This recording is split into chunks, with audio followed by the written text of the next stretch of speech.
জি router যেভাবে configure করতে হয়, শুরুতে রাউটারটা পাওয়ার দিয়ে কিছুক্ষণ অপেক্ষা করতে হবে। এরপর মোবাইলের ওয়াইফাই অপশনে গিয়ে ওয়াইফাইটা অন করতে হবে।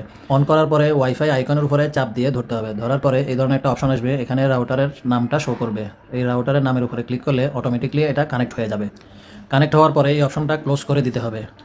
এরপর মোবাইলের যে কোনো একটা ব্রাউজারে যেতে হবে। ব্রাউজারে যাওয়ার পরে রুইজির যে ডিফল্ট আইপি 192.168.110.1 এটা দিয়ে সার্চ করতে হবে। সার্চ করার পরে এই ধরনের অপশন আসবে। এরপর এখানে কনফিগারে ক্লিক করতে হবে। পর এই ধরনের একটা ফেজ আসবে। ফেজের শুরুতে এখানে অ্যারোতে ক্লিক করলে অনেকগুলো মোড দেখাবে। মোডটা হলো যে ইন্টারনেট লাইন দিবে, ওনার ইন্টারনেট লাইনটা কোন মোডে আছে এটা হলো সেটা। যদি ডিএসসিবি মোড হয় ডিএসসিবিতে ক্লিক করে নেক্সট দিয়ে দিতে হবে। স্ট্যাটিক আইপি হলে স্ট্যাটিক আইপির এখানে ক্লিক করে নিচে যা যা দরকার এগুলো দিতে হবে। আমি পিপিওই লাইন কানেকশন ইউজ করি, তাই আমি পিপিওই দিয়ে দেখাচ্ছি।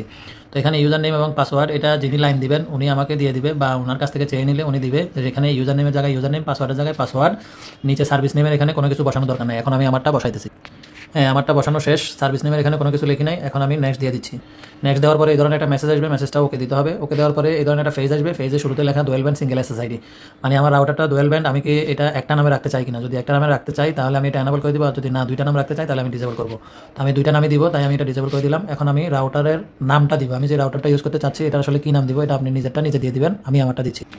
তো এখন আমি আমারটা নাম দিয়ে দিছি। আমার রাউটারের যে মডেল আমি এই মডেলটা দিয়ে দিছি, আর পাসওয়ার্ডের জায়গায় আমার পাসওয়ার্ড আমি বসাইছি 5G করে দিছি, আর নিজেরটা হলো আমার 2.4 কেটে আমি 5G করে দিছি, আর পাসওয়ার্ড সেম রাখছি। এরপরে হলো ম্যানেজমেন্ট পাসওয়ার্ড। ম্যানেজমেন্ট পাসওয়ার্ড আমি সেম রাখবো না, কারণ আমার ওয়াইফাই পাসওয়ার্ড ম্যানেজমেন্ট পাসওয়ার্ড কখনো সেম থাকবে না, তাই আমি এটা চেঞ্জ করে দিচ্ছি। হ্যাঁ, ম্যানেজমেন্ট পাসওয়ার্ডটা আমি আলাদা রাখছি। এরপর নিচে আসলে হলো টাইম জোন। টাইম জোনের এখানে BENG বেঙ্গল লিখলে এখানে বেঙ্গল বিডি একটা লেখা আসবে। এই বেঙ্গল বিডি লেখাটা সিলেক্ট করে দিতে হবে। দেখুন আমি করে দিছি বেঙ্গল বিডি। এই কান্ট্রি রিজনটা অবশ্যই বেঙ্গল বিডি রাখতে হবে। এরপর নেক্সট দিয়ে দিব। নেক্সট দেওয়ার পরে এই ধরনের একটা মেসেজ আসলে এখানে আমি স্কিপ ফর নাও এটাতে ক্লিক করব। এখন মোটামুটি কনফিগারের কাজ শেষ। রাউটারটা রিস্টার্ট নিতেছে, দেখেন উপরে সেকেন্ড চলতেছে। মোটামুটি রাউটারের কনফিগারের কাজ শেষ।